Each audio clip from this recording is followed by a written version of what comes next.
మొత్తానికి అయితే డిపి వచ్చేసి డాక్టర్ డిపి ఉంటది.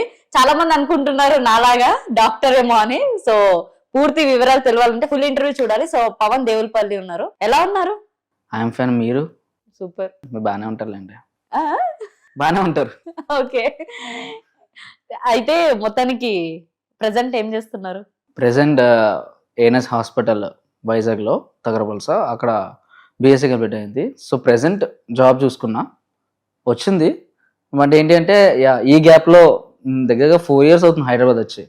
సో ఈ గ్యాప్ లో ఒకసారి హైదరాబాద్ చూద్దాం అని చెప్పేసి మమ్మీకి 4 years బ్యాక్ వచ్చిన హైదరాబాద్ కి ఇప్పుడు వచ్చారు. 2020-21 అప్పుడు సిఆర్పిఎఫ్ అని చెప్పేసి ఒక ఎగ్జామ్ ఉంది మాకు, central reserve police force nursing officer కింద. సో దానికని వచ్చాను. ఆ తర్వాత మళ్ళీ ఇదే రావడం. ఇక్కడ రావడానికి మమ్మీకి 1.5 months నుంచి అడిగితే మమ్మీ ఒప్పుకున్నారు.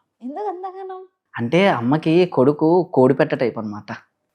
అంటే ఇంట్లోనే ఉండాలి, నా కొడుకు ఎక్కడికి వెళ్ళకూడదు. అంటే వెళ్తే ఇంకా అమ్మలు అలాగే ఉంటారు కదా, కొడుకు ఏమైనా పాడైపోతున్నాడేమో, లేకపోతే బయట ఎక్కడైనా ఏదైనా చెడిపోతున్నాడేమో, వాటే లేదు అంటే వాడికి ఏమైనా గొడవలైనా అవుతాయేమో అని చెప్పి టెన్షన్ అమ్మకి.